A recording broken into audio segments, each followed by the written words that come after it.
حضرت ابراہیم نے دین کے لیے، آپ شہر بابل کے قریب پیدا ہوئے تھے، وہاں سے مصر آئے، مصر سے فلسطین آئے، اور فلسطین سے آ کر کے کعبہ آباد فرمایا۔ زندگی سفروں میں گزری۔ سفر ایک تکلیف والی چیز ہے، پر حضرت ابراہیم نے وطن چھوڑ دیا، گھر چھوڑ دیا۔ جان بڑی عزیز ہوتی ہے، تو حضرت ابراہیم نے جب دین کے لیے نکلے تو جد و جہد کی، گھر کے اندر بھی گھر کے باہر بھی۔ آپ کے والد کا نام طارق ہے، وہ توحید پرست تھے، ایماندار تھے، پرہیزگار تھے۔ آپ کے چچا کا نام آزر ہے، وہ بت پرست تھے، بت بیچا کرتے تھے۔ حضرت سیدنا ابراہیم علیہ السلام جب میدان عمل میں نکلے تو حضرت ابراہیم علیہ السلام نے اپنے گھر سے جہاد شروع کیا۔ لڑنا پڑا، گھر کے اصولوں سے، چچا نے جو رواج بنائے ہوئے تھے اس رواج سے ٹکرائے۔ فرمایا میں اپنے گھر کے اندر یہ بت پرستی نہیں ہونے دیں گا۔ چچا کو ایک دفعہ نہیں، بار بار 100 دفعہ سمجھایا۔ آپ کا چچا بت بنا کے بیچا کرتا تھا۔ حضرت ابراہیم علیہ السلام تھوڑے بڑے ہوئے تو کہنے لگا کہ چلو میرے ساتھ، تم بھی بت بیچنے ہیں، ہمارا کاروبار ہے۔ حضرت ابراہیم ساتھ نکلے تو بت پکڑا ہے، گندے پانی کے اندر اس بت کو ڈبوتے ہیں، کہتے ہیں کسی نے خریدنا ہے تو خرید لو، نہ یہ نفع دے سکتا ہے نہ نقصان دے سکتا ہے، جو اپنا آپ نہیں بچا سکتا تمہیں کیا بچائے گا، خریدنا ہے تو خرید لو۔ چچا کہنے لگا تو کاروبار چمکا رہا ہے کہ تباہ کر رہا ہے۔ گھر میں بڑے معاملات خراب ہوئے، جھگڑے ہوئے، لیکن حضرت ابراہیم علیہ السلام ایک منٹ کے لیے بھی اپنے گھر کے اندر بھی کمپرومائز کرنے کو تیار ہے۔ یہ تھوڑا مشکل میں نے پہلو چھیڑ دیا ہے، یہ تھوڑا مشکل پہلو چھیڑ دیا ہے۔ بڑا سمجھدار آدمی ہے پر بیوی سے پردہ نہیں کرا سکتا، سیانا ہے، پنچایت کا بندہ ہے، جو اسے آپ کہیں گے وہ بات یہ سنائے گا، لیکن کہتا ہے نہیں جی میں نے کوشش کر لی ہے۔ اس قسم کی کوشش ہے صاحب، کیسے ہو گیا؟ حضرت ابراہیم علیہ السلام نے گھر کے اندر سے فرمایا نہیں کرنے دوں گا، گھر کے اندر بھی ٹکرائے۔ فرمایا تم جو بھی ہو، پاش پاش کیا چچا کے اصولوں کو، اور باہر جب نکلے تو صرف علاقے کے چیئرمین سے نہیں ٹکرائے، ایم پی ایم این اے وزیر مشیر سے نہیں ٹکرائے، سپر پاور نمرود دنیا کا واحد حکمران تھا اس وقت، دوسرا کوئی حکمران ہی نہیں تھا، اکیلے حکمران سے جا کر ٹکرائے۔ کوئی ساتھ فوج نہیں تھی، کوئی ساتھ ان کے طاقت بازار دنیا داری کی کوئی نہیں تھی، پر حضرت ابراہیم جا کے ٹکرائے۔ اور میرے رسول پاک صلی اللہ علیہ وسلم نے سند بیان کی، فرمایا افضل الجہاد کلمۃ الحق عند سلطان الجابر۔ فرمایا سب سے افضل جہاد یہ ہے کہ تو ظالم بادشاہ کے سامنے کھڑے ہو کے حق بات بیان کر دے، یہ سب سے بڑا جہاد ہے، یہ سب سے افضل الجہاد کلمۃ الحق عند سلطان الجابر، سب سے بڑا جہاد۔ حضرت ابراہیم کھڑے ہو گئے، سپر پاور سے ٹکرائے۔ یہاں ہم لوگ حکمتوں کا شکار ہیں، دیکھیں گے، کریں گے، سوچیں گے، اور مولوی صاحب کو ویسے کہتے ہیں آپ پرہیز کریں سیاسی باتوں سے۔ بھئی اللہ کے ہر نبی نے جا کے وقت کے ظالم حکمران کو لتاڑا ہے، للکارا ہے، یہ تو مشن انبیاء ہے۔ حضرت سیدنا ابراہیم علیہ السلام نے جو اس کو جا کے کہا کہ تو جھوٹ بولتا ہے، تو جھوٹا ہے، تو خدائی کا دعویٰ کرتا ہے، تو بہت بڑا ظالم ہے، اور قرآن مجید نے اس ساری بات کو بیان فرمایا۔ حضرت ابراہیم علیہ السلام سے کہنے لگا میں رب ہوں، تو آپ نے فرمایا میرا رب تو وہ ہے جو زندہ کرتا اور مارتا ہے، تو پھر آپ حق بات بیان کریں گے تو اللہ مارے گا کہ بندہ مارے گا؟ کچھ بھی نہیں ہوتا، کیونکہ زندگی موت کس کے ہاتھ میں ہے؟ اللہ کے ہاتھ میں، زندگی موت اللہ، کچھ بھی نہیں ہوتا۔ انسان صحیح سمت کا تعین کرے اور صحیح چلے۔ حضرت علی شیر خدا سے کسی نے کہا تھا کہ آپ کے بڑی دشمنی ہے، کوئی محافظ رکھ لے۔ آپ فرمانے لگے موت خود بہت بڑی محافظ ہے، وقت سے پہلے آتی ہی نہیں، بڑی محافظ ہے، وقت سے پہلے۔ علامہ نورانی رحمۃ اللہ تعالیٰ علیہ کراچی جیسے شہر میں رہا کرتے تھے، جہاں گام گام پہ خطرہ تھا۔ لوگوں نے کہا حضرت اتنے بڑے لیڈر ہو، آپ کی جماعت کی 62 سیٹیں ہوئیں قومی اسمبلی میں، ایک ایسا وقت بھی آیا تو کوئی ایک آدمی بندوق والا۔ آپ فرمانے لگے مجھے ضرورت ہی نہیں، اس لیے کہ جس خدا رسول کے لیے میں نکلا ہوں وہ خود ہی حفاظت کرنے والے ہیں، ضرورت نہیں ان چیزوں۔ تو بھائی حضرت ابراہیم ٹکرائے اور آپ کا انداز کیا ہے؟ جا کے کہا کہ تو نہیں، خدا وہ ہے جو زندہ کرتا. اور اس نے ایک بیوقوفوں جیسی دلیل دی. ایک آدمی کو کل پھانسی دینی تھی تو اس کو بلایا، کہنے لگا تجھے کب پھانسی ہے؟ اس نے کہا کل. کہنے لگا جا تجھے آزاد کیا، زندگی دی، اس کو چھٹی دے دی. ایک عام آدمی بیچارہ بیٹھا تھا، اس کو پکڑ کے نا کہنے لگا اس کی گردن اڑا دو. کہنے لگا دیکھ لو میں بھی زندہ کرتا اور مارتا ہوں. وہ جو کل مرنے والا تھا میں نے زندہ کر دیا ہے، اور جس کو پتہ ہی نہیں تھا کہ میں نے مرنا ہے اسے پکڑ کے میں نے مار دیا ہے. یہ بیوقوفوں جیسی دلیل ہے. حضرت سیدنا ابراہیم علیہ السلام چاہتے تو اسی وقت دلیل توڑ دیتے کہ تو کیا بیوقوفوں جیسی بات کر رہا ہے.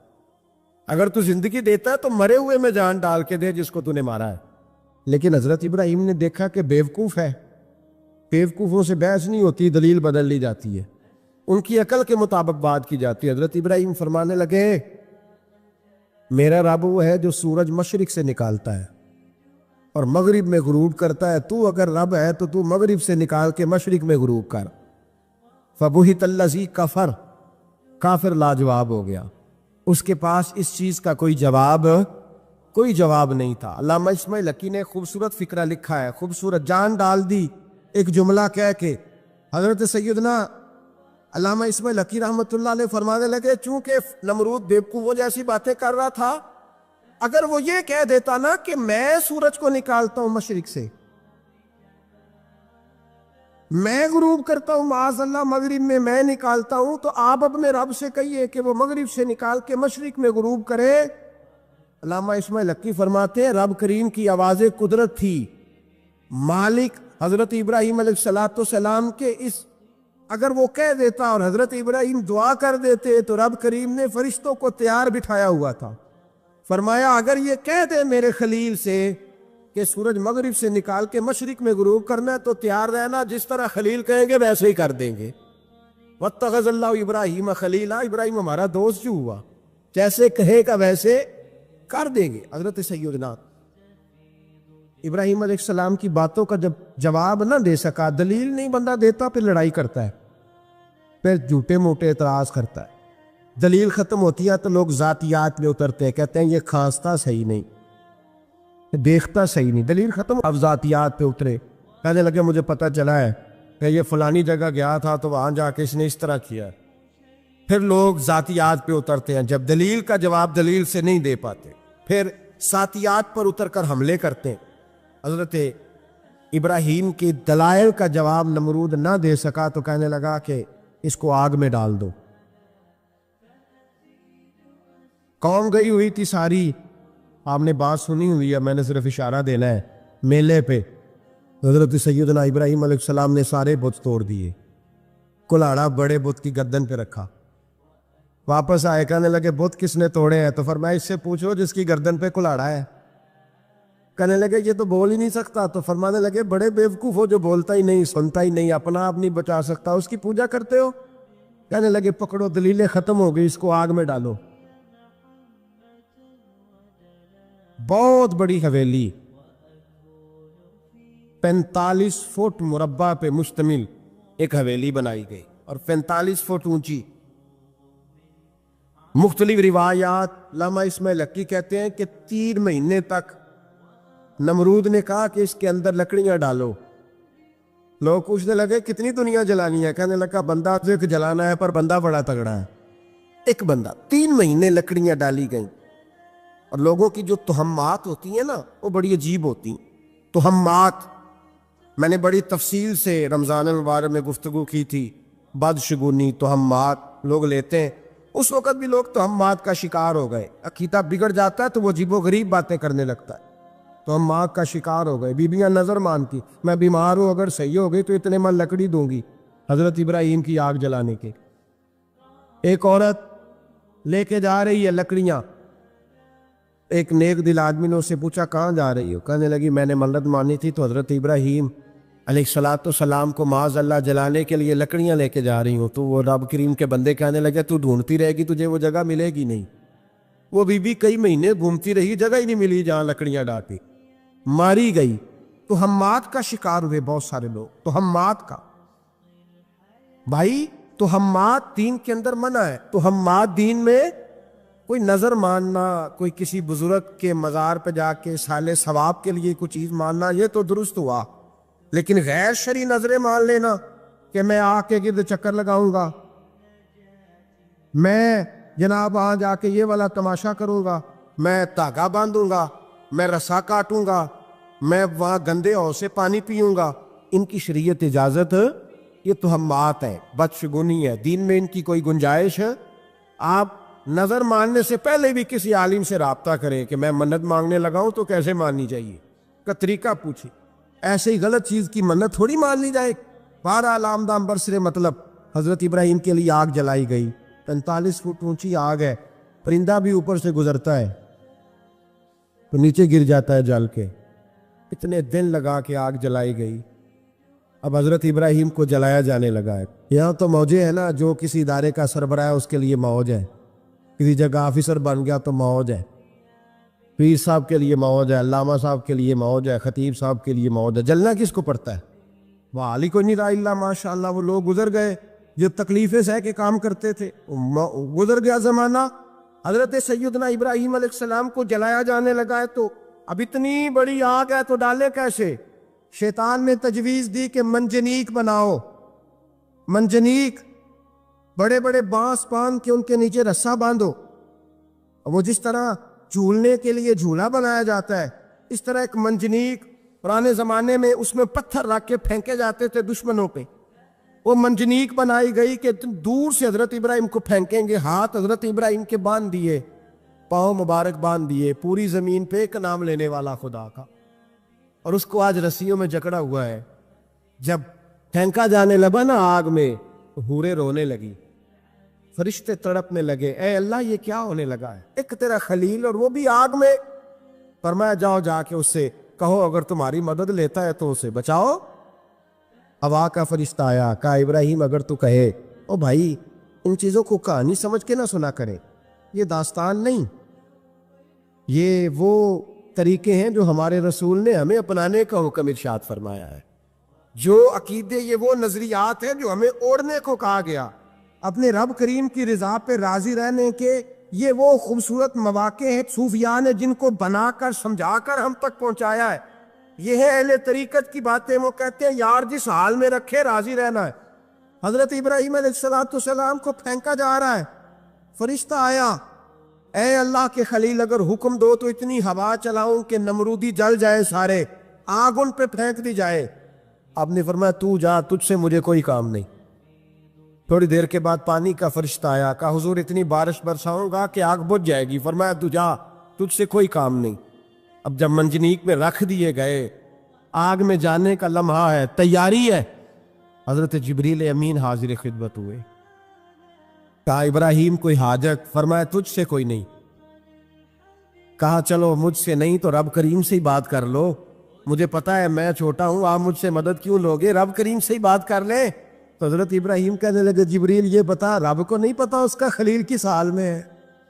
اسے نہیں پتا میں کس حال میں ہوں، میرے ہاتھ بندے ہیں، پیر بندے ہیں آگ میں، اسے نہیں پتا؟ بتایا تو اس سے جاتا ہے جس سے خبر نہ ہو، تو اگر اسے پتا ہے، اگر وہ جلانے پہ راضی ہے تو میں بھی جلنے کو تیار ہوں، میں تیار ہوں، میں تیار ہوں، اس سے کہو ٹھیک ہے۔ حضرت سیدنا ابراہیم علیہ السلام کو منجنیق میں ڈال کے جو پھینکا آگ میں، یا نار کونی بردم و سلامن علی ابراہیم، اللہ نے فرمایا اے آگ میرے ابراہیم پہ ٹھنڈی بھی ہو جا اور سلامتی والی بھی ہو جا۔ حضرت ابراہیم کو دو فرشتوں نے بٹھا دیا زمین پہ، پھول کھلے ہیں، کونپلیں مہک رہی ہیں، کلیاں خوشبو دے رہی ہیں، حضرت ابراہیم نے سر سجدے میں رکھ دیا، سبحان اللہ والحمد للہ ولا الہ الا اللہ واللہ اکبر۔ حضرت ابراہیم اللہ کی تسبیح پڑھنے لگے، رب کریم کا شکر بجا لانے لگے۔ نکلے وہاں سے، کچھ دن گزر گئے، نکلے، حکم ہو گیا ابراہیم علاقہ چھوڑ دو۔ حضرت ابراہیم علیہ السلام وہاں سے نکل کے مصر آئے، چچا کے پاس ٹھہرے، انہوں نے اپنی بیٹی جناب سارہ کا نکاح کر دیا۔ کچھ آگے بڑھے تو ایک ظالم بادشاہ سے ٹکرائے، اس نے ایک شہزادی، ایک بادشاہ کی بیٹی قید کی ہوئی تھی، جناب ہاجرہ نام تھا، ان کو قید سے چھڑا کے ساتھ لائے، حضرت لوط علیہ السلام بھی ساتھ، یہ 4 لوگوں کا قافلہ چلا، فلسطین میں جا کے پڑاؤ ڈالا، گھر بار چھوڑا، تبلیغ شروع ہوئی۔ حضرت ابراہیم کے گھر میں 2 خواتین ہیں، ایک آپ کی بیوی ہیں، ایک حضرت ہاجرہ ہے، اولاد کوئی نہیں، بڑا میوہ ہے میٹھا، گھر وہی آباد ہوتا ہے جس میں بچے روتے ہیں، گھر ہوتا ہی وہ ہے جس میں بچوں کی چنچناہٹ ہوتی ہے، بھن بناہٹ ہوتی ہے۔ حضرت ابراہیم نے ایک بچہ روتے ہوئے دیکھا تو آنکھوں میں آنسو آئے، کہنے لگے ربی حب لی من الصالحین، یا اللہ مجھے بھی نیک اولاد عطا کر دے۔ حضرت سارہ نے سن لیا، کہنے لگی ابراہیم شاید میرے بطن سے تو آپ کو نصیب نہیں، ہاجرہ سے نکاح کر لو۔ جناب ہاجرہ سے نکاح ہوا۔ اللہ تو بڑا بے نیاز ہے، رب کریم نے حضرت اسماعیل جیسا خوبصورت بیٹا عطا فرمایا۔ بیٹا کالا سیاہ بھی ہو تو سینے کی ٹھنڈک ہوتا ہے، پر یہ تو وہ بیٹا ہے جس کی پیشانی میں نور محمدی چمکتا ہے صلی اللہ علیہ وسلم۔ حضرت سیدنا اسماعیل علیہ اتنے خوبصورت، اب جس بیوی کے یہاں بیٹا تھا بیٹھنا اٹھنا بھی زیادہ اس کے پاس، آنا جانا بھی اس کے پاس، توجہ ادھر ہو گئی۔ جناب سارہ رشک کرنے لگی، ایک دن کہنے لگی اسے چھوڑ آ جنگل میں، وادی غیر ذی زرع مکے کے پاس، بھائی ایک بیٹا عالم دین بنا لو۔ کہنے لگا روٹی کہاں سے کھائے گا؟ تیرے 5 بیٹے ہیں کو حافظ قرآن بنا، کہتے روٹی کہاں سے کھائے گا؟ وہ بچہ بھی کہتا ہے میں کہاں سے کھاؤں گا؟ حضرت ابراہیم علیہ السلام تو چند مہینے کا بچہ چھوڑ آئے، تو کہاں سے روٹی کھائی حضرت اسماعیل؟ کہاں سے کھائی ان کی اماں نے روٹی؟ بھوکے مر جاتے ہیں یہ سارے۔ میں بڑی ذمہ داری سے کہا کرتا ہوں کہ جتنی خوبصورت روٹی اللہ کریم دین کے خادموں کو عطا کرتا ہے شاید کسی اور کے نصیب ہوتی ہو، لیکن ہم لوگ توجہ ہی نہیں کر رہے، ہمارا شوق ہی نہیں بن رہا، ہم یہ محنت ہی نہیں کر رہے کہ قوم کو مستند علماء کی ضرورت ہے، علاقوں کے علاقے خالی ہیں، ادھر ہمارا مزاج ہی نہیں بن رہا، توجہ ہی نہیں دین کی خاطر۔ اور پھر چلے بچے تو بعد کی بات ہے نا، جو ابھی خود جوان ہے وہ بھی تو یہ دعا، ایک صاحب مجھے کہنے لگے میں دعا مانگ رہا ہوں اللہ مجھے بیٹا دے تو میں اسے دین پہ لگاؤں گا، تو میں نے کہا آپ بھی بوڑھے نہیں ہوئے، آپ خود ہی لگ جائیں، بیٹا تو ابھی آئے گا تو لگے گا نا، تو آپ تو اس وقت ہے تو آپ تو پہلے لگے نا صاحب، 2 گھنٹے تو نکال کے آئے، دین سیکھنے کو کافی ہے۔ آپ اتنی لمبی سوچ رہے ہیں کہ بچہ آئے گا تو بڑا ہوگا تو وہ جائے گا تو دیکھی جائے گی، ابھی تو آپ ہیں تو آپ تو آؤ۔ حضرت ابراہیم نے بچہ وہاں چھوڑا۔ یہاں سے جو عمرہ کرنے لوگ جاتے ہیں نا، جو حج کرنے جاتے ہیں، ان کو پتہ ہے کہ وہاں دنیا کی ہر نعمت ملتی ہے، پھر بھی ڈبل ٹرپل پیسے لوگ جیبوں میں ڈال کے جاتے ہیں۔ حضرت ابراہیم جب وہاں لے کے گئے تو کوئی انسان نہیں تھا، پانی کا قطرہ نہیں تھا، 2 کلو کھجوریں، ایک مشکیزہ، بیوی کو تھمایا۔ ہمارے گھر میں ہزاروں چیزیں پڑی ہیں، لیکن وہ جو توکل ہے نا وہ ختم ہو گیا ہے۔ اللہ دے گا، حلال حلال پہ قناعت کرے، جائز جائز پہ بھروسہ کرے، رب کریم عطا کرنے والا ہے، وہ مزاج ختم ہو گیا۔ حضرت سیدنا ابراہیم علیہ السلام 2 کلو کھجوریں، ایک مشکیزہ پانی کا دے کر کے، اور وہاں بٹھایا آپ نے اپنے بچے کو اور اپنی زوجہ جناب ہاجرہ کو، اور بٹھا کر کے یہ واپس پلٹنے لگے تو حضرت ہاجرہ سلام اللہ علیہ نے آواز دی، کہا ابراہیم کس کے سہارے پہ چھوڑ کے جا رہے ہیں؟ جہاں آب زمزم کا کنواں ہے نا، جو لوگ گئے ہیں انہوں نے صفا مروہ کی صحیح کی ہے، صفا مروہ سے باہر نکلے نا، سرکار کی ولادت کا مقام ہے، اس جگہ پہ آب زمزم کا کنواں تھا، وہاں حضرت سیدنا ہاجرہ کو بٹھایا، کوئی چیز نہیں، کوئی درخت نہیں، کوئی کھیت نہیں، کوئی پانی نہیں، کوئی کنواں نہیں، وہاں بٹھایا اور بٹھا کر کے نکلنے لگے تو جناب ہاجرہ فرمانے لگی ابراہیم کس کے سہارے پہ چھوڑ کے جا رہے ہو؟ کہنے لگے اللہ کے سہارے پہ۔ تو پاک باز بی بی نے ایک لفظ پوچھا، کہا ابراہیم یہ میرے رب کا حکم ہے، یہ میرے، بس جن کا عقیدہ توحید مضبوط ہو ان کے لیے ایک جملہ کافی ہوتا ہے، یہ میرے اللہ کا حکم ہے۔ تو جناب ابراہیم علیہ السلام فرمانے لگے ہاجرہ ہاں رب کا حکم ہے۔ جب یہ لفظ کہے تو چاہیے تھا نا حضرت ابراہیم تسلی دیتے، تو بی بی صاحبہ تسلی دینے لگی، عرض کرنے لگی ابراہیم اگر اللہ کا حکم ہے تو پھر آپ ہماری فکر نہ کرنا، اگر یہ رب کا حکم ہے تو پھر ہماری فکر نہ کرنا، جس رب نے ہمیں یہاں تک پہنچایا ہے وہ ہمیں کبھی بھی ضائع نہیں فرمائے گا، پھر فکر نہ کرنا۔ حضرت ابراہیم آ گئے، یہ بات آپ نے سنی ہوئی ہے، اشارہ کرنا مقصود ہے۔ 13 سال میں چلے مان بھی لیا جائے بعض روایات کی روشنی میں کہ آتے جاتے بھی رہے، لیکن مکمل دیکھ بھال اپنے بچے کی پرورش میں پورا حضرت ابراہیم علیہ السلام کا کردار، سارا کردار ماں کا تھا۔ میں جب خواتین کے بارے میں کوئی بات کرتا ہوں تو میں آپ کو اکثر کہتا ہوں کہ یہ صرف بیوی کے لیے حکم نہیں ہوتا، یہ ٹریننگ بیٹی کو دینی ہے اور بہن کو دینی ہے، یہ تربیت کرے اپنے گھر میں۔ میں تجربے کی روشنی میں یہ بات درج کیا کرتا ہوں کہ بھائی بچے باپ کے فرما بردار اس وقت ہوتے ہیں جب اماں انہیں باپ کا فرما بردار کریں، اور بچے باپ کے نافرمان بھی تب ہوتے ہیں جب اماں انہیں باپ کا۔ میں نے اپنے کانوں سے سنا ایک دفعہ ایک بچہ اپنے باپ سے کہہ رہا ہے آپ نے تو ساری زندگی باہر گزار دی، پیسے کمانا کون سا مشکل کا ہو، دکھ سکھ تو سارے اماں نے برداشت کی، سکولوں میں وہ جاتی تھی، فلانا کام وہ کرتی تھی، فلانا کام۔ اب یہ سوچ اس کی ذاتی تو نہیں، یہ اس کو دی گئی ہے، اور اگر اس کو یہ سوچ دے دی جائے کہ اماں کہے کہ میں تو اپنوں میں رہی ساری زندگی، میں نے تو اپنوں میں وقت گزارا، اور تیرا باپ تو کئی دفعہ جنازے بھی نہیں پڑھ سکا، نے تو ماں باپ ایسے دفن کر دیے، وہ اگر یہ سوچ فراہم کرے تو پھر بچہ باپ کا فرما بردار ہوتا ہے۔ اور یہ والی روایتیں ہم بیوی کو سناتے ہیں، حالانکہ کس کو سنانی چاہیے؟ بولیے، بہن اور بیٹی کو۔ بہن اور بیٹی کو سنائیں یہ باتیں، ان کو سمجھائیں، تاکہ آگے جا کے وہ جو گھر ترتیب دے وہ گھر بڑا عمدہ اور نکھرا ہوا ہو۔ حضرت سیدنا ابراہیم 13 سال کے بعد آئے، چونکہ گھر میں اللہ تبارک و تعالیٰ کی دوستی کا چرچا تھا، اللہ تبارک و تعالیٰ کی محبوبیت کا غلبہ تھا۔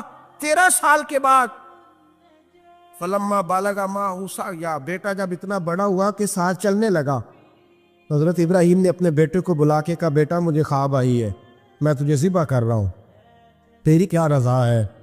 حضرت اسماعیل کہنے لگے یا ابت افعل ما تؤمر، ابا جی اللہ جیسے حکم دیتا ہے میرے ساتھ ویسے ہی کرے، جیسے اللہ حکم دیتا ہے ویسے ہی، بولیے، ویسے ہی کرے۔ حضرت حاجرہ کو کہا کہ ایک دوست نے دعوت کی ہے تو وہاں جا رہے ہیں، بی بی مطمئن ہے، تفصیلات کی ضرورت نہیں، ختم بات، اعتبار ہے، مطمئن ہو گئی۔ شیطان پیچھے سے آیا اماں کے پاس، ذرا تھوڑی دیر کے لیے تصور جمائیے، یا تو پڑوسن آ کے کوئی بات بتا دیتی ہے خاوند کے بارے میں تو کئی مہینے جھگڑا جاری رہتا ہے، پڑوسن محلے دار۔ شیطان نے آ کے بتایا لفظ کیا ہے؟ کہا حضرات تمہیں پتہ ہے کہاں جا رہے؟ کہا دوست کی دعوت میں۔ تو کہنے لگے دوست کون ہے؟ رب کریم، اور ابراہیم کا خیال ہے کہ اس رب نے مجھے حکم دیا ہے کہ میں ذبح کروں۔ تو حضرت حاجرہ کہنے لگی کبھی باپ بھی بیٹا ذبح کرتے ہیں؟ شیطان کہنے لگا ان کا خیال ہے کہ ان کے رب نے حکم دیا ہے۔ جناب حاجرہ فرمانے لگی اگر رب نے حکم دیا تو پھر تو مجھے شیطان لگتا ہے، تو مجھے شیطان لگتا ہے۔ کا کیا مطلب؟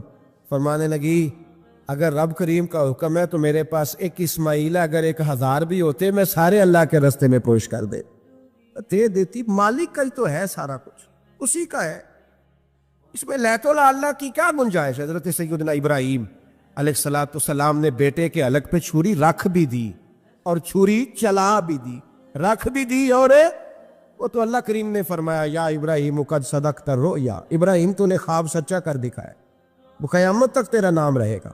حضرت ابراہیم نے وطن بھی دیا، جان بھی دی، بیٹا بھی، اللہ کریم نے دمبے دیے، فرمایا یہ فدیہ ہے۔ اب یہ قربانی قیامت تک حضرت ابراہیم کے طریقے کے مطابق جاری ہے۔ حضرت ابراہیم بہت بڑے مہمان نواز تھے، بہت بڑے۔ آپ جب مصر میں قیام تھا تو بڑے بڑے لمبے چوڑے لنگر پکتے تھے، لوگ آیا جایا کرتے تھے، بڑا تفصیل کے ساتھ کھانا ہوتا تھا۔ مہمان نوازی آپ کی خاص صفت مبارکہ ہے، ہمارے ہاں بھی مہمان نوازی ہوتی ہے امیروں کی، بلکہ اب تو مہمان نوازی اس طرح کی ہے کہ کل تیری میرے پاس دعوت ہے اور پرسوں میری تیرے پاس ہے، وہی امیروں میں وہ چکر رہتا ہے، پارٹیاں دوست ایک دوسرے کو ڈالتے ہیں، تیری طرف پارٹی تیری طرف، اور اسی انداز میں اب یہ عید آئے گی نا ٹکا پارٹیاں ہوں گی جگہ جگہ، اور لوگ سوال پوچھنے لگے ابھی سے، کہتے ہیں قربانی کا کتنا گوشت گھر رکھنا جائز ہے؟ قربانی کا کتنا گوشت گھر رکھنا جائز ہے؟ سارا ہی، جی ہاں، اس لیے فریزر لے لے، فریج سے نہیں کام چلے گا، سارا ہی جائز ہے، گھر رکھنا سارا ہی جائز ہے، رکھ لیں۔ او خدا کے بندے، قربانی وہ بندہ دیتا ہے جو سارا سال ہی گوشت کھاتا ہے، صحیح کہہ رہا ہوں؟ قربانی صاحب نصاب، صاحب استطاعت بندہ دیتا ہے نا، تو وہ سارا سال ہی گوشت سارا گھر میں رکھنا بھی جائز ہے، لیکن سارا دے دینا بھی تو جو آ رہی ہے اس پہ کیوں توجہ کرتے ہو؟ جو دوسرا جائز ہے اس پہ کیوں نہیں عمل کرتے؟ سارا تقسیم کرتے ہیں، بات ختم ہوئی۔ یقین کریں، محرم میں جا کے دوست ٹیلی فون کر کے سوال پوچھتے ہیں، کہتے ہیں صاحب سنا ہے قربانی کا گوشت محرم میں کھانا جائز نہیں۔ میں کہ نہیں، ربیع الاول چ بھی جائز ہے، رجب رمضان تک کھاؤ، کوئی بندہ نہیں منع کرتا، اس لیے کہ کسی کو دینا تو پسند ہی نہیں، یا پھر اس میں سے جو خاص خاص چیزیں ہیں وہ اپنی فریج میں، اور باقی جو ہے وہ دوسروں کے لیے۔ یہ کیا طریقہ ہے ہمارا؟ اور اسی پہ عمل ہے۔ اللہ تبارک و تعالی ہمیں سمجھنے کی توفیق عطا فرمائے۔ یہ قربانی حضرت ابراہیم کا طریقہ ہے۔ حضور نے اگرچہ نبی پاک کی اپنی سنت تھی، یہ بھی کہہ سکتے تھے سنتی و سنت ابیکم ابراہیم، میری سنت ہے اور تمہارے باپ ابراہیم کی سنت ہے، یہ نہیں فرمایا۔ جب صحابہ نے کہا قربانی کیا ہے، فرمایا سنت ابیکم ابراہیم، یہ تمہارے باپ ابراہیم کی سنت ہے۔ ہر صاحب نصاب پر قربانی واجب ہے، جو زکوٰۃ کا نصاب رکھتا ہو اس پر قربانی واجب ہے، یعنی ضروریات سے زیادہ اتنے پیسے، جتنے پیسوں سے زکوٰۃ فرض ہوتی ہے، اتنے پیسے جس آدمی کے پاس قربانی سے پہلے پہلے آ جائے اس آدمی پر قربانی کرنا واجب ہے۔ بکرا، چترا، دمبا 1 سال کا، یا دمبا 6 مہینے کا ہو، بل اتنا بڑا محسوس ہوتا ہو کہ لگے 1 سال کا ہے، اس کی قربانی ہو سکتی ہے۔ جانور میں کوئی عیب نہیں ہونا چاہیے، اتنا کمزور نہ ہو کہ ذبح جہاں اسے کرنا ہے وہاں وہ چل کے جا نہ سکے، اتنا کمزور جانور نہ ہو، اس کے اندر بظاہر کوئی اتنا بڑا نقص نہ پایا جاتا ہو، کانا نہ ہو، لنگڑا نہ ہو، کوئی اس کی ہاتھ نہ کٹے ہوئے ہو، ایسا نقص جو واضح ہو۔ بکرا 1 سال کا، گائے اور بھینس یہ 2 سال کی، اونٹ 5 سال کا۔ اب اس میں یہ ہے کہ ہمارے بہت سارے دوست، چونکہ ہم دیہاتی لوگ ہیں، تو پوچھتے ہیں کہ دوندا نہیں ہے تو چوگا نہیں ہے، تو یہ ہماری پنجابی کی اصطلاحات ہے، پنجابی کی۔ شریعت اسلامیہ نے سال بتائے ہیں، یہ تو ہم نے اپنی آسانی کے لیے، یا دیہاتوں میں جو ماحول تھا اس طرح کا جانور لے، خوبصورت جانور لے۔ جو نصاب ہے وہ بھی میں نے آپ کو بتایا، لیکن ایک اور پہلو بھی ہے۔ نبی پاک صلی اللہ علیہ وسلم پہ زکوٰۃ کبھی فرض نہیں ہوئی، کبھی حضور پہ زکوٰۃ فرض نہیں ہوئی۔ نبی پاک صلی اللہ علیہ وسلم کے پاس اتنا سرمایہ کبھی اکٹھا ہوا ہی نہیں کہ زکوٰۃ فرض ہو، لیکن نبی پاک کے صحابہ فرماتے ہیں کہ مدینے کے 10 سالوں میں اللہ کے رسول نے ہر سال قربانی فرمائی ہے، ہر سال قربانی دی۔ اور جس سال حضور حج کرنے گئے اس سال اللہ کے نبی نے 63 اونٹ ذبح فرمائے، اور حضور صلی اللہ علیہ وسلم جب اونٹ ذبح کرنے لگتے نا تو صحابہ کہتے ہیں اونٹ خود دوڑ کے حضور کے سامنے آ کے لیٹ جاتا، اور نبی پاک اسے ذبح کرتے اور فرماتے ہیں ایک دوسرے کو دھکے دیتے ہیں اونٹ کے، پہلے میں نے جانا ہے ذبح ہونے کے لیے، پہلے میں نے، انہیں پتا تھا کہ جو مصطفیٰ کے ہاتھوں ذبح ہوگا وہ تو دائمی زندگی پا جائے گا، یہاں بھی وہاں بھی زندہ۔ 63 اونٹ ذبح کیے۔ ایک اونٹ میں کتنی قربانیاں ہوتی ہیں؟ 7۔ اب 63 کو 7 سے ضرب دو گے تو کتنی بنے گی؟ اور پھر نبی پاک صلی اللہ علیہ وسلم نے 10 سال مدینہ منورہ میں قربانی دی، ہر سال۔ اب وہ 63 اونٹ، ایک اونٹ میں 7 قربانیاں، ہر سال جہاں قربانی۔ اور مولا علی شیر خدا فرماتے ہیں نبی پاک 2 قربانیاں دیتے۔ میں نے کہا حضور 2 جانور ذبح کر رہے ہیں آپ، تو حضور نے فرمایا ایک میری طرف سے، ایک میری امت کی طرف سے، غریبوں کی طرف سے۔ اور حضرت علی کو حضور نے وصیت فرمائی تو 2 دیا کرے گا۔ یا رسول اللہ صلی اللہ علیہ وسلم میں غلام ہوں، خادم ہوں۔ حضور نے فرمایا علی ایک تو نے اپنی دینی ہے، ایک میری طرف سے دینی ہے۔ 2 قربانیاں۔ مولا علی نے بھی ساری زندگی 2 قربانیاں دی۔ حضرت علی بھی مال کے نصاب نہیں تھے، اپنا مکان ہی نہیں تھا، کوئی کاروبار نہیں تھا، کئی دن فاقے رہتے تھے، تو قربانیاں کتنی دیتے تھے؟ 2۔ ہمارے پاس ویسے اگر سسرال میں، میکے میں، کزنوں میں کوئی شادی ہو جائے تو 50-60 ہزار کا خرچہ برابر ہے، تو پکا ہے۔ اور قربانی کی باری غریب ہو گئے، سارے غریب ہو گئے، کہتے نہیں یہاں مشکل ہے۔ او خدا کے بندے، اللہ کے ساتھ تجارت کر، اس کے رستے میں 1 دے گا، رب تجھے 70 گنا اضافہ کے ساتھ عطا فرمائے گا۔ قربانی مال کے نصاب پہ ہے۔ کوشش کیا کریں کہ اللہ کے رستے میں جب دینا ہو پھر لیت اللہ سے بچیں، خوبصورت جانور لائیں۔ جن کو اللہ نے توفیق دی ہے ان کے لیے نصیحت ہے، جن کو اللہ نے توفیق دی۔ میں نے اپنے حضرت صاحب کو دیکھا ہے، وہ کہتے تھے کئی جانور اللہ نے بڑا نوازا ہے، کہتے ایک میرا ہے، ایک میرے ماں کا، ایک میرے باپ کا ہے، ایک میرے فلاں استاد صاحب کا، ایک میرے پیر صاحب کا، یہ جانور غوث اعظم جیلانی کا نام کا دے رہا ہوں۔ اور پھر ایک بڑا خوبصورت جانور بندھا ہوتا اور حضرت خود ان کو چارہ ڈال رہے ہوتے، تو حضور یہ کیا ہے؟ فرمانے لگے یہ میں رسول اللہ کے نام پہ قربان کروں، یہ نبی پاک کے نام پر قربان کیا جائے۔ جن کو اللہ نے حیثیت دی ہے وہ کوشش کریں اپنے محبوب کی طرف سے بھی قربانی کریں، نبی پاک کے نام کی قربانی دے، خوبصورت سا جانور پیارا، پھر اس کی خدمت ہو، پھر اس کی قربانی دی جائے اور نبی پاک کے نام پر قربانی دی جائے۔ حضور نے خود وصیت فرمائی حضرت ابو بکر صدیق کو، قربانی بڑا حسین عمل ہے، اور میرے نبی پاک صلی اللہ علیہ وسلم نے ناراضگی بھی فرمائی، ذرا خوگر حمد سے تھوڑا سا گلا بھی سن لے۔ میرے حبیب نے فرمایا جو طاقت کے باوجود قربانی نہ کرے وہ ہماری عیدگاہ میں عید کی نماز پڑھنے نہ آئے، وہ نہ آئے۔ اور یا رسول اللہ جو کرے گا، فرمایا قربانی کے جانور کا خون کا قطرہ بعد میں زمین پہ گرے گا، اللہ اس کے سارے گناہ پہلے معاف فرما دے گا، اللہ اس کے سارے گناہوں کو بخشے گا۔ قربانی کریں، خوبصورت انداز میں کریں، اللہ کی رضا کے لیے۔ بزرگوں نے لکھا ہے 3 حصے کرو گوشت کے، ایک گھر میں رکھو، ایک رشتہ داروں میں بانٹو، پڑوسیوں میں بانٹو، اور تیسرا فقط غریبوں کو دو۔ لیکن میں اکثر یہ سوچتا ہوں کہ ہمارے ہاں قربانی کرتا ہی وہ ہے جن کے گھر میں ہر جمعرات کو چھوٹا گوشت پکتا ہے، اور جن کے گھر میں ہفتے میں 3 دفعہ مرغی کا گوشت پکتا ہے، وہی تو قربانی دینے کے قابل ہوتے ہیں۔ تو وہ بھی اگر قربانی کے بکرے میں سے بھی تیسرا رکھنا چاہیں تو اجازت تو ہے، میں نے کہا سارا رکھنے کی بھی اجازت ہے، لیکن اگر آپ مہربانی کریں، کوشش کریں کہ یار ہم تو سارا سال ہی کھاتے ہیں، اور ہمارے یہاں جو گوشت تقسیم ہوتا ہے نا وہ بھی باری لگی ہوئی ہے، ادھر سے پلیٹ آئی تھی گوشت کی تو ادھر سے بھر کے چلی گئی، بھئی اس نے کی ہے، اس کو بار بار گوشت دینے کا کیا مطلب ہے؟ آپ یہ دیکھیں عزیزوں میں، رشتہ داروں میں، اور میں اگر تھوڑا سا آپ کی توجہ کرانے میں کامیاب ہو جاؤں تو سفید پوش لوگوں کو دیکھیں، کچھ سفید پوش ہیں، سفید پوش جن کے اوپر قرضے ہیں، بیماریوں نے جکڑ لیا ہے، گھر میں بڑے بڑے سخت مریض آ گئے ہیں، سفید پوش پہلے دیا کرتے تھے۔ آپ ان سے پوچھتے ہیں صاحب قربانی، تو بات کو ٹالتے ہیں، وہ کہتے ہیں سوچ رہا ہوں کوئی حصہ ڈال جائے، پردہ پوشی کرتے ہیں، کہتے ہیں کہیں حصہ رکھا ہوا، پردہ پوش۔ اکثر وہ لوگ قربانی نہیں دے پاتے، اکثر دیا کرتے تھے اب نہیں دے پا رہے، کیوں؟ اس لیے کہ مشکلات ایسی آ گئی۔ ان لوگوں کا خیال کریں، ان کے گھروں تک گوشت پہنچا کے آئے۔ حضرت ابراہیم کا طریقہ رہا ساری زندگی مہمان نوازی۔ ایک وقت ایسا آیا کہ اللہ تعالیٰ نے حضرت ابراہیم کو بہت زیادہ مال عطا فرمایا، اتنے اونٹ گنے نہیں جاتے، گائیں اتنی زیادہ کہ شمار نہیں ہوتے، بکرے بکریاں اتنی زیادہ کہ شمار، بہت زیادہ مال اللہ نے عطا فرمایا۔ اور ابھی کچھ عرصہ پہلے آپ پیچھے جائیں نا تو جو لفظ مال تھا وہ روپے پہ تو بولا ہی نہیں جاتا، وہ جانوروں پہ بولا جاتا۔ بہت زیادہ مال اللہ نے دیا، بکریاں، گائیں، اونٹ، بیل، بڑا کچھ۔ تو رب کریم نے فرشتوں سے فرمایا کہ وَاتَّخَذَ اللَّهُ ابراہیم خلیلا، ابراہیم میرا دوست ہے۔ تو فرشتے کہنے لگے یا اللہ جسے اتنا کوئی دیا جائے اس نے دوست تو بننا ہی ہوتا ہے، تو نوازا ہی پڑا ہے، اتنا مال، اتنے کھیت کھلیان، اتنا کچھ۔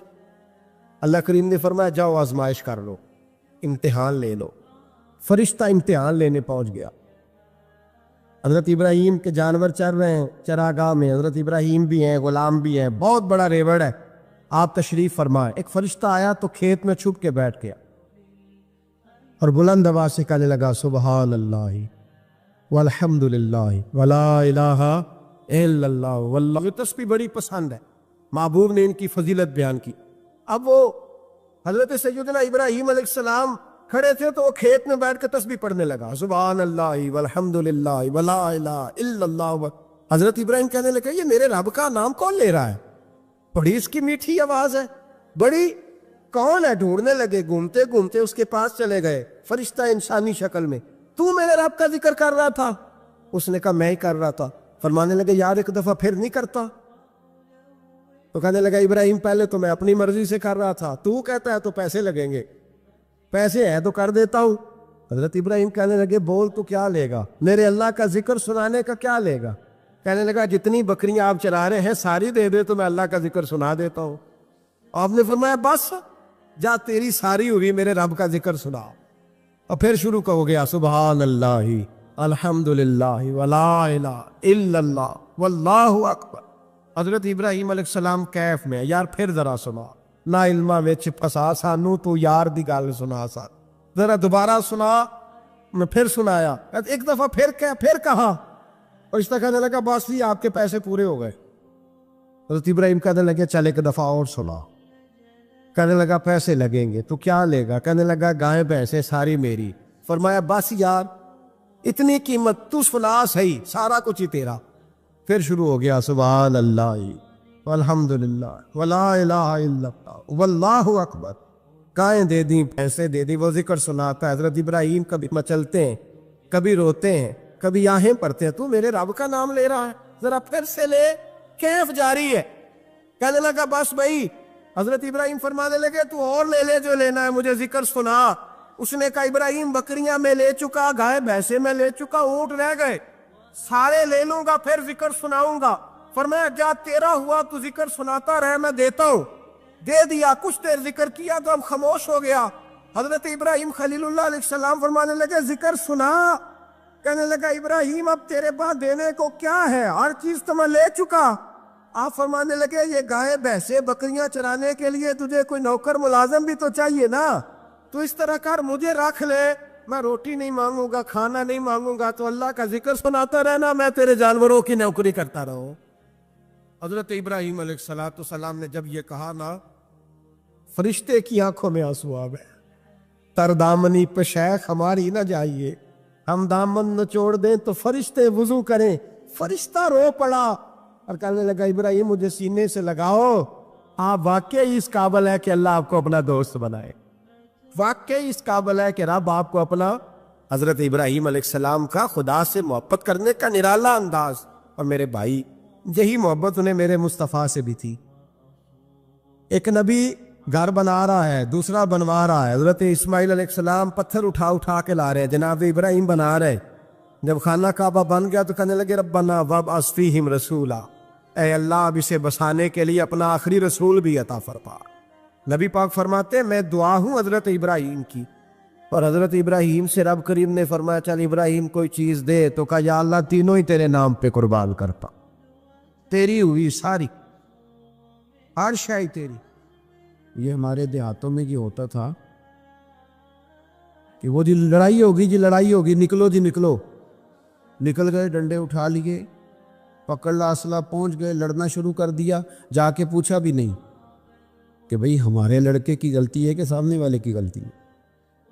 تو جی ہم نے نا غلطی کسی کی بھی ہو، ہم نے تو سپورٹ کرنی ہے، وہ ہمارا لڑکا لڑ پڑا ہے، بھئی آپ پہلے پوچھیں، آپ پہلے اس پر غور کریں حق کدھر ہے، اس عصبیت سے بچیں۔ نبی پاک صلی اللہ علیہ وسلم نے فرمایا جس نے کسی کو کسی گروہ کے نام پہ بلایا اس نے جاہلیت کے لیے بلایا، وہ جاہلانہ لڑائی لڑ رہا ہے جو عصبیت پہ، گروہ پہ، برادری کے نام پر آگے نکلا ہوا۔ اب تو پیران عظام، مذہبی جماعتیں وہ کہتی ہیں صرف ہم ٹھیک ہیں، نہ کریں یار، آپ امت میں نئی امت تو نہ قائم کریں، ان کو رسول اللہ کا غلام بنائیں، ان کو آپ مختلف جگہوں پہ نہ تقسیم کریں، آپ اہل حق صحیح العقیدہ لوگ خدا را اپنے ذہن کو بڑا کرے، وسعت سوچوں میں لائے، گروہ بندی کی سوچ پیدا کرنا، سطحی سوچ پیدا کرنا۔ میں سوچوں کے لحاظ سے انقلابی لوگوں کے پاس اٹھتا بیٹھتا رہا ہوں تو بعض مثالیں بھی پنجاب کی مجھے تکلیف دیتی ہیں۔ ایک صاحب نے ایک دفعہ میرے سامنے کہہ دیا کہ برادری تے سپاں نوں بھی پیاری ہوندی، میں کہتا مطلب ہے یہ سپاں والا کام ہے کیا؟ مطلب سطحی سوچ آپ نے پیدا کی ہوئی، ابھی بھی یہ رٹا ہے۔ یہ جو گروہی تعصبات ہیں نا، یہ تو بندے کو حق سے دور لے جاتے، گروہی تعصب، گروہ کا تعصب یہ تو حق سے دور لے جاتا ہے۔ میرے عزیزو تعصبات سے اوپر اٹھ کے دیکھیں، خیر اور جگہ پہ بھی ہیں۔ میں نے وہ لوگ بھی دیکھے ہیں جن کو اہل بندہ نظر آیا تو انہوں نے عہدہ ہی چھوڑ دیا۔ ہم اپنی ذات کے چنگل میں اتنا پھنس کے رہ گئے، مجھے پوچھا جائے، مجھے گنا جائے، میری بات کی جائے، آپ کچھ نہیں کر سکیں گے، اس لیے کہ آپ ذات کی جنگ لڑ رہے ہیں۔ آپ جب تک نظریات کی جنگ نہیں لڑتے، یہاں سے اوپر اٹھ کر بات نہیں کرتے، آپ کوئی کام نہیں کر سکتے، سوال ہی پیدا نہیں ہوتا، اس لیے کہ سوچ ہی چھوٹی ہو گئی۔ گروہی تعصبات سے نکل کر جب آپ کو حق آ جائے پھر اس کو قبول کریں، پھر نہ آپ کا منصب آپ کو روکے۔ حضرت ابی بن کعب رضی اللہ تعالیٰ عنہ نے امیر المومنین سیدنا فاروق اعظم پہ مقدمہ کر دیا تھا، عدالت تھی، جج تھے حضرت زید بن ثابت، حضرت عمر پہنچے، حضرت زید بن ثابت اٹھ کے کھڑے ہوئے، جگہ خالی کا، امیر المومنین بیٹھ جائیے۔ آپ فرمانے لگے زید یہ تم نے ناانصافی کی، ہم دونوں آئے تھے مقدمہ لے کے، یا تو دونوں کے لیے جگہ بناتے، تم نے ٹھیک نہیں کیا۔ پھر بات ذرا آگے بڑھی، حضرت ابی بن کعب نے مطالبہ کیا کہ حضرت عمر فلاں بات پہ قسم اٹھائیں، تو حضرت زید بن ثابت جاج تھے، کہنے لگے آپ امیر المومنین سے یہ مطالبہ کر رہے ہیں؟ تو حضرت عمر فاروق کہنے لگے زید آپ اس مقدمے کا فیصلہ کر لیں، اس کے بعد میں آپ کو فارغ کر دوں گا۔ آپ مجھے امیر المومنین کہہ رہے ہیں، اور امیر المومنین کہہ کے آپ یک طرفہ ہو رہے ہیں، اور جو آدمی انصاف لینے آپ کے دروازے پہ آیا ہوا ہے، اس ملک کا مسئلہ کیا ہے؟ اس ملک کا مسئلہ غریبی نہیں، میرے وطن کا مسئلہ یہ ہے کہ امیر غریب کے لیے قانون الگ الگ ہے۔ یہاں 11 سال 12 سال ایک شخص جیل میں رہ کے آتا ہے، لیکن بعد میں پتہ چلتا ہے وہ تو بے گناہ تھا، اس کے 11 سال کون واپس کرے گا؟ اس کے 20 سال زندگی کے جو سلاخوں کے پیچھے کٹ گئے کون واپس کرے گا؟ اور امیر آدمی وہ تو قبل از گرفتاری ضمانت کرا لیتا ہے، ان کے پاس تو بڑے بڑے ایشو ہیں، بڑے بڑے وکیل ہیں، بڑے بڑے ڈاکٹروں کی ان کے پاس رپورٹیں ہیں، وہ تو سارا کچھ کر سکتے ہیں، کوئی ہے ہی نہیں ان کو روکنے والا۔ میرے عزیزو آپ سمجھے میری بات کو، حضرت عمر فاروق فرمانے لگے یہ فیصلہ کر لیں، اس لیے کہ حضرت عمر اگر صرف اپنا سوچتے تو نظریہ نہیں بچتا تھا۔ جناب عمر رضی اللہ تعالیٰ عنہ نے نا صرف اپنا نہیں سوچا، انہوں نے کہا کہ سچ کو فروغ دیا جائے، ذات سے نکلا جائے۔ آپ فرمانے لگے تو نا عمر کو کسی اونچی اڑان میں مبتلا نہ کر، عمر کو پتہ ہے عمر کیا ہے، اسے وہ دور یاد ہے جب وہ اونٹ چرایا کرتا تھا، لہذا میرے لیے وہی فیصلہ کر جو فیصلہ کرنے کا طریقہ قرآن و سنت نے ہمیں عطا فرمایا ہے۔ آپ نکلیں ذرا ذات پات کے چنگل سے، یہ جو بت پال لیے نا، اقبال کہتے ہیں گرچہ بت ہے جماعت کی آستینوں میں، جماعتوں کے بت تو نہ بناؤ، تنظیموں کو بت تو نہ بناؤ، آپ برادری کو بت تو نہ بناؤ، آپ رنگ نسل کو بت تو نہ بناؤ، اگرچہ بت ہیں جماعت کی آستینوں میں، پر مجھے ہے حکم اعظاں لا الہ الا اللہ، یہ ٹوٹ جائیں گے لا الہ الا اللہ کی ضرب سے۔ وسیع الظرف، وسیع المزاج بنے، وسیع المشرب بنے۔ آپ کبھی بھی سوچوں کو اتنا محدود نہ کریں کہ آپ کسی ایک ابہام کا شکار ہو کے ہی ساری زندگی گزار دیں۔ کیا مسئلہ تھا عرب کے لوگوں کو؟ مسئلہ کیا تھا؟ صرف اتنا،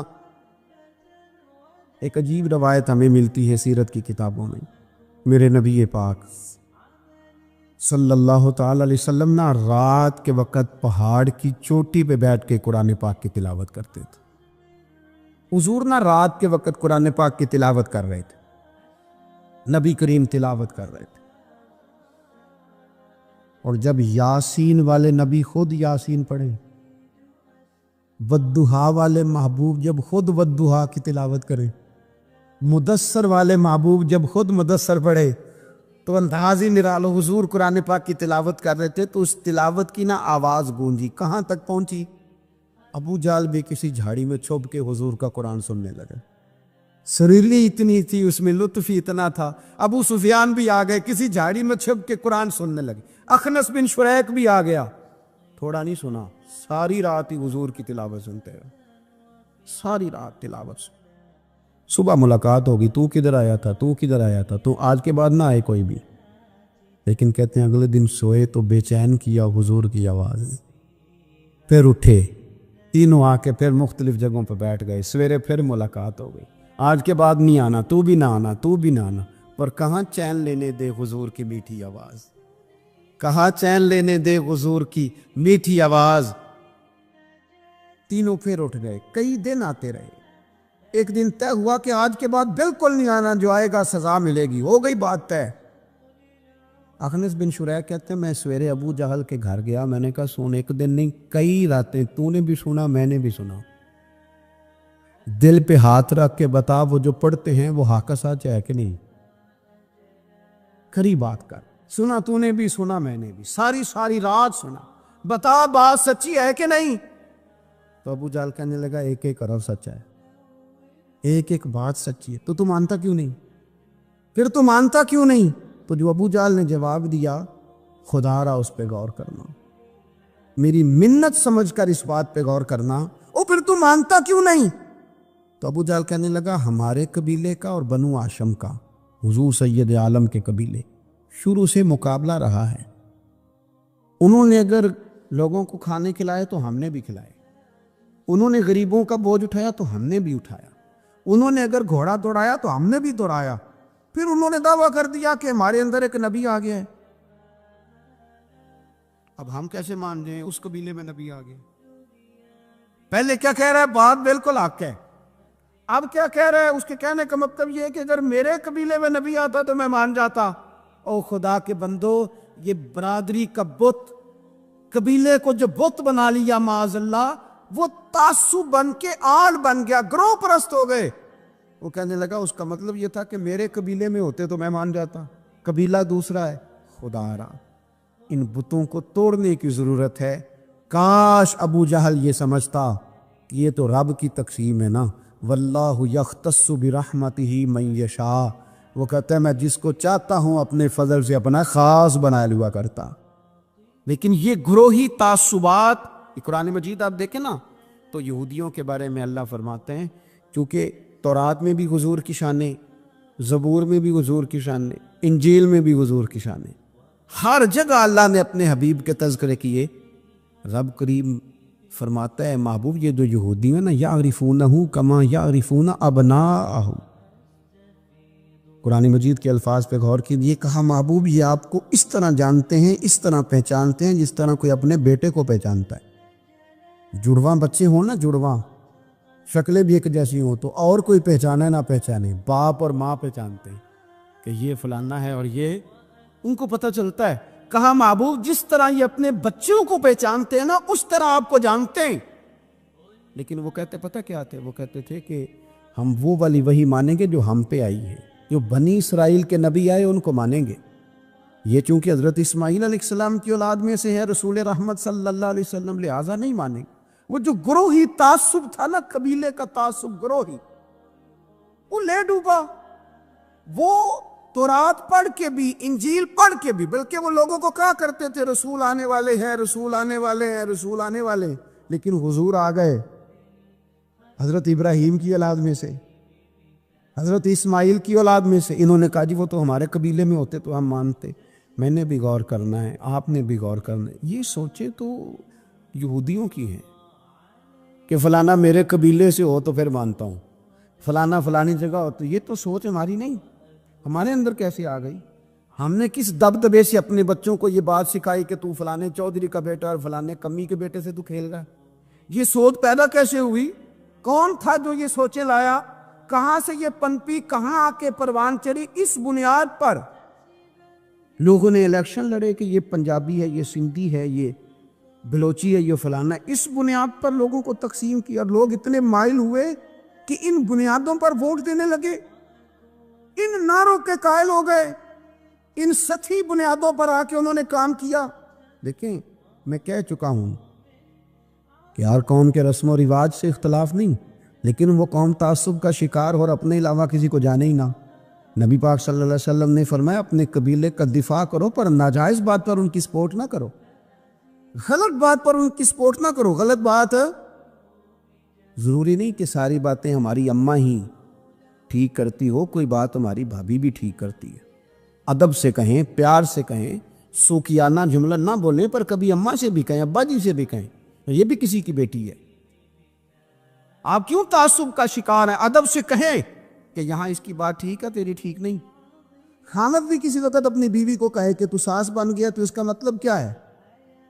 جو بات درست ہے وہ درست ہے۔ آپ حق کے ساتھ کھڑا ہونا شروع ہو جائیں، حق کی فتح انسانیت کی فتح ہوتی ہے، سچ کی فتح ملتوں کی فتح ہوتی ہے، ملتوں کی۔ سچ جب کامیاب ہوتا ہے تو اس کی چھتری میں لوگ سکون پاتے، جب حق غالب آتا ہے، انصاف عام ہوتا ہے تو ہر آدمی کو سکون ملتا ہے، اس کے سائے میں سب لوگ اپنے دلوں کو ٹھنڈا محسوس کرتے ہیں۔ ہماری وہ ذاتیات اور گروہ بندی کا جو مزاج ہے وہ ملی سطح کا نقصان کرتا ہے۔ میں اکثر یہ بات کہتا رہتا ہوں، پھر کہتا ہوں، ہم اپنی ذات کا معاملہ دیکھتے ہیں، ذات کا۔ کوئی استاد کسی مدرسے میں، کسی اسکول میں، کسی کالج میں پڑھاتا ہے تو وہ یہ نہیں دیکھتا کہ کتنی مشکل سے یہ بلڈنگ بنائی گئی، کہاں سے وہ پیسے آتے ہیں جن کے ساتھ یہ سارے اخراجات چلتے ہیں؟ میں نے دیکھا ہے گروہ بندی کی جاتی ہے، بچوں کو اپنے ساتھ سیٹ کیا جاتا ہے. اتنا برا حال ہوتا ہے کہ ایک استاد گیا تو بچے بھی لے گیا ساتھ ہی، کیونکہ اس کے ساتھ سیٹ تھے. اس نے یہ نہیں دیکھا کہ ان کا تو مستقبل تباہ ہو جائے. میں تو ایک سبق پڑھاتا ہوں تو ان کے تو باقی 6 استاد وہیں پہ. یہی حال ہم اداروں میں کرتے ہیں جہاں کام کر رہے ہوتے ہیں. ہم اپنے حساب سے لوگوں کو اپنے پیچھے لگانے کے چکر میں ملی اور قومی سطح کے جرم کرتے ہیں. قومی سطح کے، اس کا نقصان نہ مدرسے کا ہوا نہ اس استاد کا ہوا، ان بچوں کا نقصان، اسکول کالج ادارے مدرسے میں پڑھنے والوں کا نقصان. کیونکہ ہم گروہ بندیوں کے قائل ہیں، تنظیموں جماعتوں کے قائل ہیں، ہم ملی سوچوں کے قائل نہیں. کوئی اگر کہیں بھی خیر کی بات کر رہا ہے تو آپ کو اگر اللہ نے سچ کی توفیق دی ہے تو آپ سب کو سرائیں گے، خیر کا ذکر کریں گے، خیر کا. اگر اپنے اندر کوئی کوتاہی ہو تو اس کا بھی اظہار کریں گے. میرے عزیزو، میرے نبی پاک صلی اللہ علیہ وسلم کو جن لوگوں نے حضور کے زمانے میں ہوتے ہوئے نہ مانا، ایسا نہیں تھا کہ ان پر حق واضح نہیں تھا، انہیں پتہ تھا سچ کیا ہے، لیکن وہ گروہ پرست تھے، حق پرست نہیں تھے. جو حق پرست تھے وہ حضرت سلمان فارسی کی طرح فارس سے بھی چل کے آ گئے، وہ حضرت صہیب کی طرح روم سے بھی آ گئے، وہ دور دراز سے بھی آگے. حق پرست تھے نا، حق ڈھونڈتے. کئیوں کے گھر تک حق گیا، گھر تک ان کو اپنی دہلیز پر سچ ملا، لیکن حق پرست نہیں تھے، گروہ پرست تھے، وہ قبول نہیں کر سکے. آج بھی میں نے دیکھا ہے بڑے بڑے سیاستدانوں کا نیک ہونے کو دل کرتا ہے، بڑے بڑے مالداروں کا کسی درویش کا مرید ہونے کو دل کرتا ہے سیکھنے، لیکن وہ نہ جان ہی نہیں چھوڑتی. نہ چودھری صاحب کا کوئی پیر ہوتا ہے، نہ پڑھے لکھے آدمی کا، نہ مالدار. ان کا کیسے پیر ہوگا؟ ممکن ہی نہیں ہے. کس طرح اپنے آپ کو وہ بٹھائیں گے طالب علموں کی صف میں؟ ان کے لیے اس لیے رہ جاتے، خیر نہیں پا پاتے. آپ نے جب تک وہ چیز چھوڑی نہیں، پیالہ بھرا ہوا ہو تو کوئی اس میں شے اور ڈالی جا سکتی ہے، اس کا تو خالی ہونا شرط تھا. ہم بڑے بڑے بزرگوں کے پاس گئے لیکن پیالے بھرے ہوئے تھے، کیسے کچھ شے آتی؟ کاش پیالے ایک تو خالی کرتے پھر سیدھے بھی کرتے، تو پھر تو میرے بھائی کوئی طالب علم بھی گزرے تو وہ خیر کی بات بتائی جاتا ہے. پھر تو کوئی سفید داڑھی والا بزرگ گزر جائے تو اس سے بھی کوئی اچھی بات میلی جاتی ہے، گرچہ انگوٹھا چھاپ ہی ہو. لیکن شرط یہ ہے کہ پیالہ خالی ہو. لیکن یہاں تو لوگوں کا سٹیٹس ہی اور طرح کا، انداز ہی اور طرح کا، آمدام برسر مطلب. نبی کریم علیہ السلام کے زمانہ مبارکہ کے قریب ایک جھوٹے مدعی نبوت کو حضرت ابوبکر صدیق نے قتل فرمایا، بھیج کے صحابہ کی جماعت. اس کا نام تھا مسیلمہ کذاب. عرب کے اندر جو قبیلوں کی تقسیم اوپر جا کے ہوتی تھی، اس میں نبی پاک کے قبیلے کو بنو مدر کہا جاتا تھا، اور مسیلمہ کذاب کے قبیلے کو بنو ربیعہ کہا جاتا تھا. جب صحابہ اس کو قتل کرنے کے لیے پہنچے نا، ذرا بات سننا کتنی دلچسپ ہے. صحابہ قتل کرنے کے لیے پہنچے تو جو لوگ اس کو ماننے والے تھے نا، بنو ربیعہ قبیلے کے، ان سے لوگوں نے پوچھا کہ یہ سچا ہے کہ جھوٹا ہے؟ انہوں نے کہا 100% جھوٹا ہے. تو انہوں نے کہا تمہارا نبی رحمت صلی اللہ علیہ وسلم کے بارے میں کیا خیال ہے؟ کہنے لگے وہ اتنے سچے ہیں کہ سورج سے زیادہ چمکدار ہے ان کی سچائی، چاند سے زیادہ روشن ہے ان کی سچائی. انہوں نے کہا پھر تم اس کے پیچھے کیوں لگ گئے ہو؟ کہنے لگے ہماری برادری کا جو ہوا، ہمارے قبیلے کا تو ہے نا. وہ خدا کے بندو اتنی ظالمانہ سوچیں، اتنی ظالمانہ کہ چونکہ ہمارے قبیلے کا ہے. اچھا اس کا نام ہی کذاب ہے، مسیلمہ کذاب. اور کذاب کیا ہے کہ اس کے پیچھے لگے ہوئے ہیں صرف اس لیے کہ ہماری برادری کا تو ہے نا. اور یوں تو سید بھی ہو، مرزا بھی ہو، افغان بھی ہو، اور تم سبھی کچھ ہو. بتاؤ کہ مسلمان بھی ہو، اور تم سبھی کچھ ہو. پہلے بتاؤ کہ اپنی ملت پر قیاس اقوام میں مغرب سے نہ کر. اے کلندر لاہوری تیری قبر پہ رحمتیں ہو. کہاں بیٹھ کے بات کرتا ہے، کہاں سوچتا ہے، کیا انداز اختیار کرتا ہے. کہنے لگے تو اپنی ملت پر قیاس اقوام میں مغرب سے نہ کر، تیرے قلم کے حسن پہ قربان جاؤں. کہنے لگے خاص ہے ترکیب میں قوم رسول ہاشمی. او مسلمان تو دیکھ، تیرا مقام یہ ہے کہ تو رسول ہاشمی کی قوم ہے، تو رسول ہاشمی کی قوم ہے. تو کہتا ہے میں جٹ ہوں، میں بٹ ہوں، میں ارائی ہوں، میں فلاں، تو رسول ہاشمی کی قوم ہے. اور خاص ہے ترکیب میں قوم رسول ہاشمی، قوم رسول بولنا بولنا قوم رسول آشمی، یہ قوم رسول آشمی کی قوم بنو، رسول اللہ کی قوم بنو. ہمیں نہیں بننا فلانی برادری، فلانا قبیلہ، فلانا منصب، نہ قوم رسول خاص ہے ترکیب میں، قوم رسول ہاشمی، رسول ہاشمی کی قوم بنے. آپ کو دیکھ کے لوگ پوچھو یہ کون ہے، کہ مصطفیٰ والے. یہ کون ہے، رسول خدا والے. یہ کون ہے، یہ کہتے ہیں غلام ہے رسول کے غلام. یہ کون ہے، یہ نبی پاک والے، یہ حضور والے ہیں. ایک کی تقسیم ہو گئی تھی پورے مکے میں، ایک کی تقسیم تھی. مدینے میں ایک کی تقسیم تھی، عرب میں ایک کی تقسیم. وہ بلال ہے، یہ کون ہے، یہ رسول والا ہے. وہ مولا علی شیر خدا، یہ کون ہے، یہ رسول والے. وہ جعفر طیار ہیں، یہ کون ہے، رسول والے. صدیق اکبر رسول والے، عثمان غنی رسول والے، فاروق اعظم رسول والے، طلحہ زبیر رسول والے. مجھے بتاؤ نا، جب بدر کی جنگ ہو رہی تھی تو تقسیم کیا تھی؟ قبیلوں کی تقسیم تھی، برادریوں کی تقسیم تھی، ملکوں کی لڑائی تھی، ایک کی لڑائی تھی. ادھر ہے کفر والے، ادھر ہے رسول والے. تو آج اپنی یہ پہچان بنا لو، اعلیٰ حضرت فاضل بریلوی کہتے ہیں میں تو نبی پاک والا ہو کے مرنا چاہتا ہوں. لحد میں عشق رخ شاہ کا داغ لے کے چلے. میں نے یہاں نہ ایک دل پہ داغ لگایا ہے نبی پاک کی محبت. حضور کیوں لگایا؟ فرماتے ہیں میں نے سنا تھا کہ قبر اندھیری ہے تو یہ داغ لگا لیا ہے، وہاں جاؤں گا تو یہ چراغ بن جائے گا. لحد میں عشق رخ شاہ کا داغ لے کے چلے. اندھیری رات سنی تھی، چراغ لے کے چلے. اور بیدم شاہ وارسی کہتے ہیں میں نے نا اپنے کفن کے اندر حضور کی یادیں چھپا لی. اپنے کفن کے اندر حضور کی یادیں چھپا کے لے گیا. میں مرا نا جب پس مردن فرشتوں نے تلاشی لی تو کیا نکلا. فرشتے آ کے ڈھونڈنے لگے کیا عمل لے کے آیا، کیا عمل ہے. انہوں نے ڈھونڈا، تلاش کی، رجسٹر کھولے، میرا کفن کھولا، ٹٹولا. کہتے پس مردن یعنی بعد مرنے کے، پس مردن فرشتوں نے جو تلاشی لی تو کیا نکلا، فقط ایک دل کے گوشے سے خیال مصطفیٰ نکلا. صرف حضور کا خیال نکلا. اور میرے بزرگ فرماتے عشق سرکار کی ایک شمع جلا لو دل میں، بعد مرنے کے قبر میں بھی اجالا ہوگا. حضور والے بن کے جیو گے نا تو پھر حضور والے بن کے ہی مرو گے. اور جب حضور والے بن کے مرو گے تو حضور والے بن کے ہی اٹھو گے. اور جو حضور والے بن کے اٹھیں گے نا، حضور والے بن کے اٹھیں گے، ان کا مقام یہ ہوگا کہ رضا اب پل سے وجد کرتے گزریے. ہمیں کو کسی کا ڈر ہے؟ ہم تو وجد کر کے گزریں گے. کیوں کہ ہے رب سلم صدائے محمد.